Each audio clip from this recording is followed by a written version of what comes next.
Stock shows can easily be compared to beauty pageants, such as the Miss USA and Miss Universe pageants. We do a lot of the same things to get ready for our shows as they do to get ready for their beauty pageants. Today I'll be talking to you about the part of fitting a heifer that I have the most experience with, that's balling a tail. I've been showing Hereford cattle for 13 years and I've been balling tails for almost that long. Today I'll be balling my lovely assistant Delta's tail. She's one of the 6 heifers that I just finished hauling to my last Texas Hereford State show. The first question I should answer is, why do we ball the tail instead of leaving it as is? Balling the tail is has been a tradition in the stock show industry for years. It's something that my grandparents did, and it's something that my grandkids will probably do. It's one of those things that started out as something to make our animals look a lot more sleek.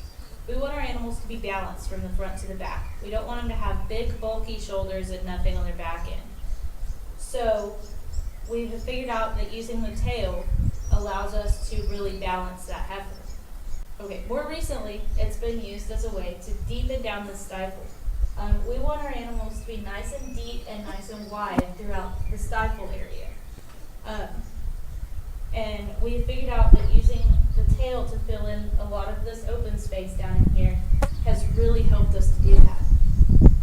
Now that we kind of know why we ball tails, I guess we'll talk about the type of equipment that we need in order to ball a tail. First off, we're going to start with a plastic wash brush. This will just be basically to brush out the tail and make sure all the knots and tangles are out. We'll get a can of tail adhesive. This is the strongest adhesive that is on the market. It just really makes sure that tail holds together as she goes through her show day with swishing her tail and everything like that.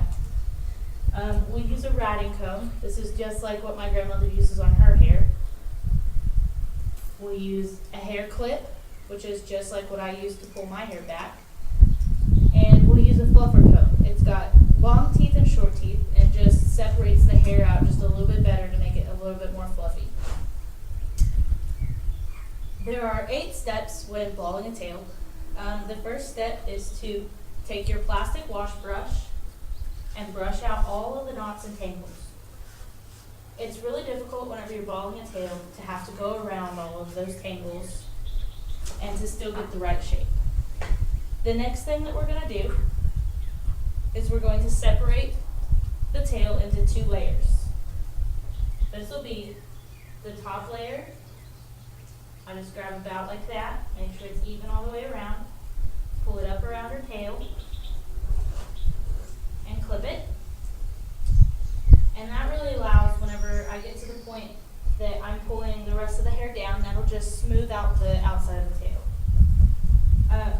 Our next step is that we're going to tease up this bottom part of this tail. I want to take small portions of this bottom piece as compared to taking big chunks. That just takes a little bit more to tease, and it just won't give it the right shape. So I just take little pieces. I just tease it up just like a girl would to tease her hair into a bump or something like that. Make sure that most, if not all of the hair is teased. If you leave pieces out, it'll leave them straight and kind of straggly whenever you go to shape it. Okay, now that I have this pretty well teased, I'm going to take my can of tail adhesive and I'm just going to coat this bottom piece with glue. Just like this, I'm going to make sure that it's nice and coated. And then I'm just going to take and I'm going to shape this into a pretty ball.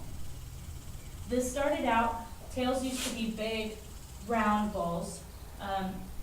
They went for a time being just like long ovals. Now we want it just a little bit in between.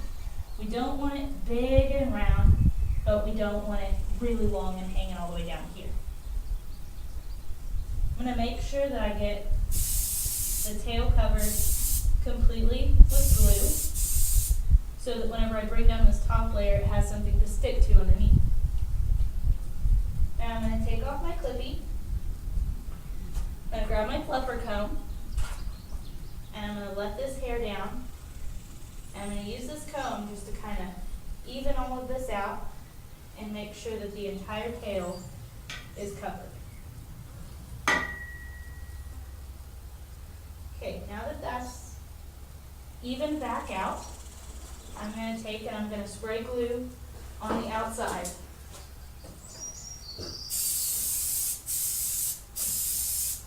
And I want to spray enough glue that this will hold all day, because show day tends to last a while. So, gotta make sure I get the back and the bottom and everything like that.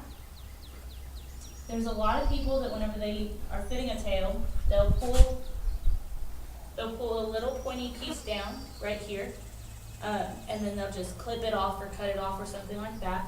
I don't like to do that just because I feel like this holds better to be able to just use all of the hair. Make sure I get all of this glued right. And there's that. So to wrap up, we ball a tail to make our animals look more feminine, more balanced. And there's a lot of people that ball tails completely different of how I do it. But I just feel like that this is the fastest and easiest way that I've found. Show day tends to be pretty fast paced, there's a lot going on, and so we need to get our cattle in the chute, fitted and out as quickly as possible. So this is just the quickest way that I've found to do a tail. And I guess that since you can so easily compare stock shows to beauty pageants, you can kind of compare fitters like myself to cow cosmetologists.